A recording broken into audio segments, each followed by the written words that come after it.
मैं हरिराम यादव, किसान आंदोलन गाजीपुर बॉर्डर, अखिल भारतीय किसान महासभा कार्यालय में बैठा हूँ। यहाँ पर एक महिला साथी हैं, ये कानपुर से हैं और मैं इनसे थोड़ा सा यूपी के बारे में चर्चा करना चाहता हूँ। साथ ही ये बात है कि आपका नाम? मेरा नाम विद्या रजवार है। मैं एफओ में हूँ, राज्य स्तर कार्यकारिणी में मेंबर हूँ। और मूल रूप से मैं उत्तराखंड की हूँ, वहीं मेरी पढ़ाई लिखाई और राजनीतिक कार्य क्षेत्र भी रहा है और उसके बाद में यूपी। मैं आपको से ये पूछना चाह रहा हूँ कि आप पूर्ण रूप से राजनीति के काम करते हैं, एपवा के लीडर भी हैं और ख़ास करके यूपी में अभी आप हैं, कानपुर यूपी में है। तो यहाँ पर खास करके जोगी जी के जो सरकार जो चल रही है, जोगी जी खुद बोलते हैं कि यहाँ पर हमारी जो सरकार जो चल रही है, पिछला सरकार से बेहतर सरकार चलाते हैं हम। यहाँ पर महिलाओं की सुरक्षा के पूरी गारंटी है, महिलाओं पूरा सेफ है। और एक चीज़ और मैं आपको बताना चाहता हूँ कि जो किसान आंदोलन जो चल रहा है, इस पर आपको प्रकाश डालते हुए बताना है कि क्या आपके किसान आंदोलन यूपी में किस नज़रिए से आप देखते हैं। दूसरी की बात यह है कि आप जो खास करके जोगी जी जो इस तरह के चैलेंज करते हैं, वादा करते हैं कि हम जो सरकार हमारी जो चल रही है इसमें महिलाओं के खास करके महत्वपूर्ण भूमिका, यानी पहल का प्राथमिकता हम देता हूं, महिलाओं के इज्जत प्रतिष्ठा देता हूं, सुरक्षा के बहुत सारी चीज़ गारंटी है। इस पर क्या आप बताना चाहते हैं कि सचमुच में जोगी जी जो कहते हैं कि सच है कि महिला यहाँ सेफ है? देखिए, इनका जो नारा ही है बेटी बचाओ बेटी पढ़ाओ, तो यही साबित करता है कि बेटी बचाओ किससे बचाओ? इन लोगों से बचाओ। आप बेटी को, अपना बेटी को बचा लो। ये ही नारा साबित करता है कि हम महिलाएं, आधी आबादी किस तरह से सुरक्षित हैं। और यूपी के तो हाल ही दूसरे हैं। यूपी के अंदर तो ये हिम्मत है कि कोई प्रेम संबंध है लड़की और लड़के का, और बाप उसके लड़की का पूरी मुंडी काट के घुमा के खाने में चला जाता है। इस पर मोदी जी नहीं बचा कि बेटी बचाओ। तो बाप ही अपनी बेटी को काट डाला है, तो और जगह कहिए कि छोटी छोटी बच्चियों उसके बलात्कार, उनका अपहरण और सारी चीज़ें लगातार घटनाएं हो रही। इस पर तो नहीं हो, कभी कह रहे हैं कि भाई ये सब ना किया जाए। रिपोर्ट लिखने के, गरीब लोगों की बच्चियों के तो रिपोर्ट लिखना मुश्किल हो जाता है। तो ऐसी स्थिति में तो आधी आबादी यूपी की जो है वो बिल्कुल असुरक्षित है, चाहे वो फैक्ट्री में काम करने वाली हो, चाहे खेत खलिहान में काम करने, चाहे कॉलेज में, हर जगह महिलाओं की स्थिति असुरक्षित है। और मोदी कहते रहे, उनकी तो अब आदत ही बन गई है कि हम महिलाओं की सुरक्षा कर रहे हैं। किस बात की सुरक्षा कर रहे हैं? छोटी छोटी बच्चियाँ पढ़ नहीं पा रही हैं लॉकडाउन के चलते। महिलाओं को वो रोज़गार नहीं मिल रहा है, पूरा जो छोटा छोटा काम करके अपने परिवार को चलाती थी कानपुर के अंदर या इंडस्ट्रियल एरिया के अंदर, वो नहीं मिल रहा है। किसानों को खेत में इतने मेहनत करती हैं महिलाएं, उनको उचित मुआवजा वो नहीं मिलता, दाम नहीं मिलता है। ये तमाम जो चीज़ें हैं जहां महिला आधी आबादी उसमें हिस्सेदारी करती है, उन हिस्सेदारियों में महिला को सबसे ज़्यादा नुकसान उठाना पड़ता है। तो मोदी या चाहे कहिए योगी तो उनके एक नमूने हैं यूपी के अंदर है, तो मोदी का ही तो योगी भी पूरे महिला विरोधी रुख अपना रहे हैं। उसके चलते जो किसान का जो 3 कानून है उसको लागू करना, इंडस्ट्री में 40 श्रम कानूनों को ख़त्म कर देना, और छात्र नौजवानों के रोजगार की गारंटी करने वाले, अभी तक वो गारंटी उनकी पूरी नहीं हुई है। फीस वृद्धि से गरीब बच्चा पढ़ नहीं सकता है। और संसाधन का ये एक जगह से दूसरी जगह जाने, रेल का भाड़ा या बसों का भाड़ा इस तरह से बढ़ गया है कि लोग मजदूरी करने के लिए एक दूसरी जगह भी नहीं मुश्किल से जा सकते हैं। तो ऐसी स्थिति में तो निश्चित है कि जो आज किसान आंदोलन चल रहा है, उस किसान आंदोलन के साथ तमाम आम जनता भी उस की हिस्सेदार हैं, जाने अनजाने। चाहे कहें कि किसान आंदोलन किसान ठीक कर रहे हैं, बढ़िया कर रहे हैं, या अपनी जगह पे ही हैं ऐसा कह रहे हैं, तब भी उनकी समर्थन है। जो लोग हिस्सेदारी कर रहे हैं, जो सहयोग कर रहे हैं, तो इस किसान आंदोलन ने जो यहाँ हो रहा है, ये पूरे देश के अंदर, पूरी जगह छोटे छोटे गांव के अंदर भी ये चर्चा का विषय है कि किसान हम लोग एक आंदोलन कर रहे हैं, अब हम लोग इसको जीतेंगे, मोदी को भगाएंगे। ये स्थिति है। किसान आंदोलन ने एक नई ऊर्जा किसानों को के बीच, आम जनता के बीच दी है। एक और बात, अभी जो मोदी जी जो हैं, अभी ये कह रहे थे, पिछला दिन भी कहे, अभी भी एक दिन और बोले थे कि ई व्हील से थोड़ा सा भी लोगों के परेशानी नहीं है, लेकिन ये जो विपक्षी के लोग जो हैं, अलग अलग संगठन के लोग हैं, और ख़ास करके एक चीज़ और बोल दिए थे कि पार्टी के तो छोड़ दीजिए, ये सब NGO वाले हैं, ये सब गुमराह करके ज़्यादा से ज़्यादा रखें। ये क्या सच है? एकदम झूठ है। जो कह रहा है कि हमने बंगाल की आज़ाद करने में हमने जेल गए हैं, इतना झूठ बोल सकता है? ये झूठ तो झूठी झूठ है। ये तो कहते हैं कि फ़कीर हैं। ये फ़कीर है, फ़कीर की दशा है उनके पहनावे, उनके उड़ना चलना, ये सब तो उनके फ़कीर जैसे तो नहीं है। केवल बाल बढ़ाने से तो फ़कीर नहीं हो सकते हैं। तो वास्तव में जो उनकी नीतियाँ हैं, वो नीतियाँ फ़कीर जैसी नहीं है। फ़कीरों की जैसी होती तो जो निचले पायदान में आर्थिक और सामाजिक रूप से रह रहे, उनके दुख दर्द को समझते। इसलिए फ़कीर तो नहीं है मूल रूप से, आत्मा उनकी फ़कीर नहीं है, कहने से कुछ नहीं है, और पूरा झूठ का उनका आलम है और झूठ बोले ही जाते हैं।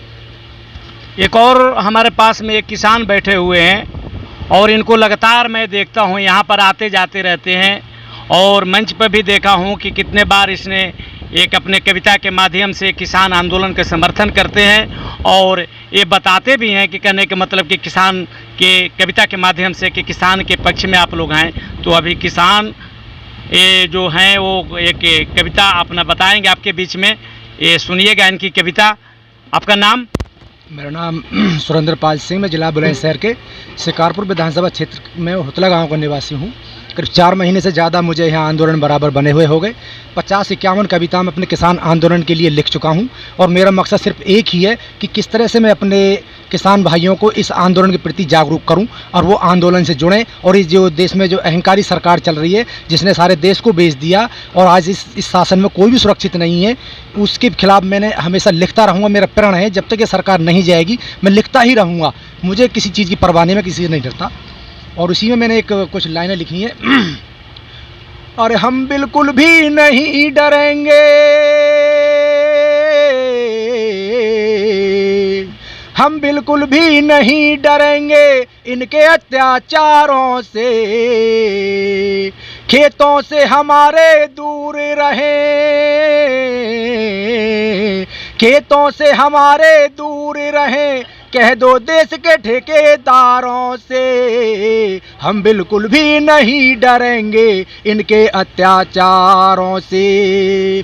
कभी भी न पूरे होंगे इनके जो ख्वाब हैं, कभी भी न पूरे होंगे इनके जो ख्वाब हैं। संदेश हमारा पहुंचा दो, संदेश हमारा पहुंचा दो मोदी के रिश्तेदारों से। हम बिल्कुल भी नहीं डरेंगे इनके अत्याचारों से। खेतों से हमारे दूर रहें, कह दो इन देश के ठेकेदारों से। हम बिल्कुल भी नहीं डरेंगे इनके अत्याचारों से। और परजीवी हमको कहते हो तुम, हम ही तुमको पालते। परजीवी हमको कहते हो तुम, हम ही तुमको पालते। अब हम तुमको रुला ही देंगे, अब हम तुमको रुला ही देंगे आंसुओं की धार से। हम बिल्कुल भी नहीं डरेंगे इनके अत्याचारों से। खेतों से हमारे दूर रहो, कह दो इन देश के ठेकेदारों से। हम बिल्कुल भी नहीं डरेंगे इनके अत्याचारों से। जहां भी चुनाव होंगे वहीं तुमको घेरेंगे, जहां भी चुनाव होंगे वहीं तुमको घेरेंगे। हर जगह जवाब देंगे, हर जगह जवाब देंगे वोट के अधिकार से। हम बिल्कुल भी नहीं डरेंगे इनके अत्याचारों से। खेतों से हमारे दूर रहो, कह दो इन देश के ठेकेदारों से।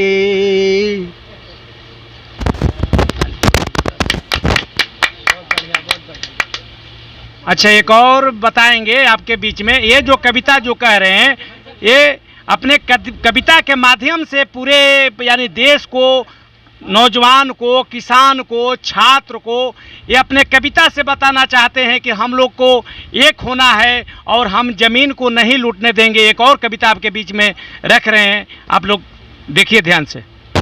देखिए, आपसे पहले आज़ादी के बाद आज तक ऐसा प्रधानमंत्री देश में नहीं आया, और आज़ादी के बाद धरती पुत्रों ने, किसानों ने, मजदूरों ने, देश की जनता ने इतना दुख कभी नहीं झेला।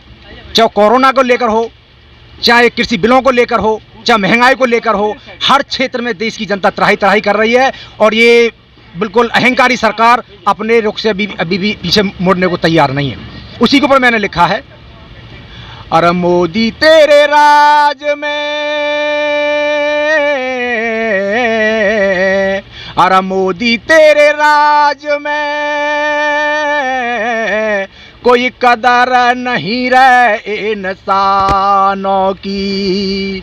गुलामों बना के छोड़ दिया हथियाली जमीन किसानों की। अरे मोदी तेरे राज में कोई कदर नहीं रहे इंसानों की। गुलामों बना के छोड़ दिया हथियाली जमीन किसानों की। दिन रात देश की सेवा करते तान के सीना खड़े रहे। दिन रात देश की सेवा करते तान के सीना खड़े रहे। जवानों को भी नहीं छोड़ा, और जवानों को भी नहीं छोड़ा। पेंशन हो गई खत्म जवानों की। अरे मोदी तेरे राज में कोई कदर नहीं रहे इंसानों की। रेल भी बेचा, एयरपोर्ट भी बेचे।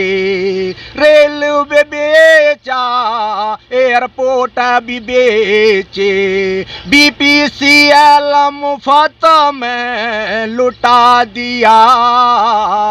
इमरजेंसी जैसे हालात बना दिए। हद हो गई अत्याचारों की। अरे मोदी तेरे राज में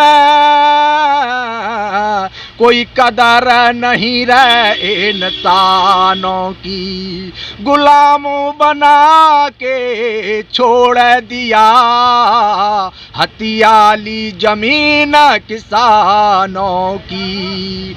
और सारे उल्टे काम किए कोरोना की आड़ में। सारे उल्टे काम किए कोरोना की आड़ में। सड़कों पे भी जनता खूब पिटी। सड़कों पे भी जनता खूब पिटी। इस पीट बढ़ा दी चालानों की। हर मोदी तेरे राज में कोई कदर नहीं रे इंसानों की। गुलामों बना के छोड़ दिया हथियाली जमीन किसानों की। धन्यवाद। ये जो भाई हैं, ये किसान हैं, ये अपने कविता के माध्यम से अभी जो ये बता रहे हैं कि जब से मोदी सरकार आई है तब से यहाँ पर खुशहाली नहीं है। जहाँ तक यहाँ पर ऐसा स्थिति आ गई है कि इसने रेल बेच दिया, उसके बाद में कोयला खदान से लेकर यानी एयरपोर्ट वगैरह, DDC, LIC वगैरह, यानी सारे के सारे बैंक वगैरह सब के सब बेच दिया। हम इससे खुश नहीं हैं। इसी बात के साथ कैमरामैन पंचम कुमार के साथ हरे राम यादव, गाजीपुर बॉर्डर किसान आंदोलन।